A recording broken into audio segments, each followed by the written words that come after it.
Vous êtes en direct sur Énergie 12, merci de nous retrouver. On est avec Pierre Bellemare à l'occasion de la sortie de cet incroyable tour du monde de l'impossible. Ça pèse 1 kilo, il y a beaucoup d'histoires, c'est très agréable à lire, on aura l'occasion d'en parler tout à l'heure. On est également avec Cherif Aluna, Petite Fée de Soie, c'est son album. Alors je dois avouer qu'en ce moment, on est ce qu'on appelle en top tweet.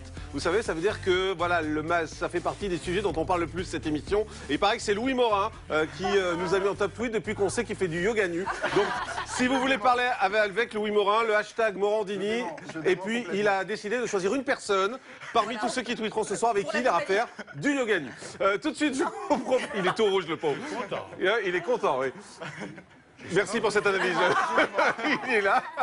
Allez, tout de suite, je vous propose d'accueillir notre invité. Voici Cindy Lopez. Bonsoir Cindy. Bonsoir. Merci d'être avec nous. On vous connaît Cindy, vous aviez fait Secret Story. Aujourd'hui, vous êtes au théâtre. Vous allez nous expliquer pourquoi et comment. Et nous, on s'est intéressé justement à la reconversion des gens qui font de la télé-réalité. Vous êtes sur scène, c'est plutôt noble, j'ai envie de dire, mais certains ont des problèmes pour boucler leur fin de mois. Et du coup, ils vont en boîte de nuit et ils sont serveurs, go-go dancers, ou font des spectacles après avoir participé à des émissions de télé. On est allé enquêter pour savoir comment les choses se passaient. Regardez cette enquête signée Jérémy Gisclon et Lauriane Capini.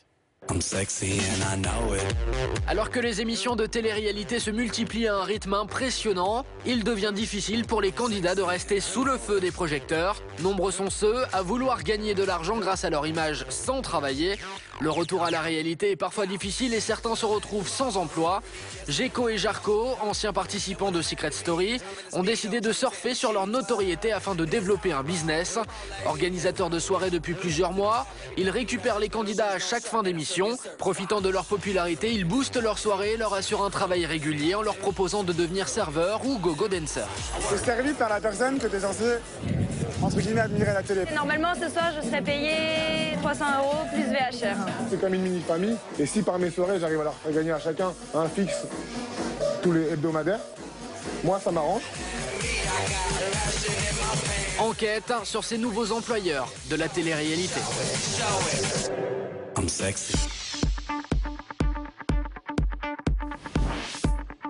Nous sommes samedi soir, il est 23 h. Géco et Jarko s'apprêtent à inaugurer un nouvel établissement qui a décidé de leur faire confiance en leur laissant carte blanche chaque semaine. La foule est déjà présente, prête à venir faire la fête avec eux. D'une main de maître, ils gèrent l'accueil de la clientèle et veillent au bon déroulement de la soirée. En loge, artistes et danseurs se préparent à faire le show. Julie, ancienne participante de Secret Story, a l'habitude de travailler pour les jumeaux. Ce soir, elle va animer la soirée en dansant et en crachant du feu. Habitués à être payés par les discothèques pour faire acte de présence, les candidats de télé-réalité sont tous mis à contribution et assurent le service au bar ou en espace VIP supervisé par Géco et Jarko. Je prends les commandes, je fais payer, je sers, j'emmène, je débarrasse et tout le reste. Ils ont chacun un rôle à jouer dans la boîte de nuit, qu'il soit du serveur au plongeur, au danseur, à la cracheuse de feu. Le fait d'avoir fait un concept avec des people qui font partie du staff, c'est hyper bien à mon sens parce qu'en fait d'habitude on va dans les soirées, on est là, on fait plantes vertes, on fait décor et on prend des photos et c'est tout ce qu'on fait. On leur demande de vraiment travailler. Ceux qui ne travaillent pas, ceux qui sont bookés, qui touchent genre 3 fois le prix, 3 fois ce que touche une serveuse et qu'on voit que dans la soirée elle fait pas ce qu'elle a à faire ou qu'il fait pas ce qu'il a à faire, ben on laisse couler la soirée, on va pas créer des clashs. On lui donne ce qu'on lui doit, mais après on le boucle plus. Si certains refusent de travailler au bar et considèrent que c'est humiliant, d'autres voient cette opportunité comme une réelle chance et un travail régulier. Ce genre de concept, c'est vraiment très intéressant. Ça nous permet donc de nous booker nous-mêmes. On n'a plus besoin des agents, c'est un petit business qui se crée. Côté salaire, ils sont unanimes, c'est un travail qui rapporte et même plus que certains cachets proposés par des bookers qui les contactent après une émission. Normalement, ce soir, je serais payé 300 € plus VHR. 250 €. Avec les jumeaux, c'est la 3e fois que je collabore avec eux, mais maintenant, normalement, je suis censée le faire très souvent. Alliant travail et représentation, les candidats recrutés par Géco et Jarko essayent de rester proches des clients, alternant verres et photos. Certains ne viennent que pour voir leur idole. Pendant la soirée, ils vont pouvoir les approcher plus facilement, voire même nouer des liens avec eux.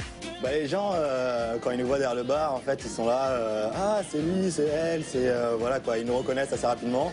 Et puis, ils nous ils voient rapidement qu'on est des humains et pas des people en fait, qu'on est disponible, accessible et qu'on peut prendre des photos, tout plein de choses. Voilà quoi, c'est sympa, c'est plutôt sympa comme ambiance. Ce qui est pas mal dans ce genre de soirée, c'est qu'on est plus proche des personnes qui nous ont suivis pendant des mois. On est plus présent, on arrive plus à discuter avec eux vu qu'on est dans la même soirée. Donc c'est super sympa et c'est une très bonne approche. C'est drôle de te faire servir ta bouteille par Caroline qui fait du 95D à moitié à poil, tu vois.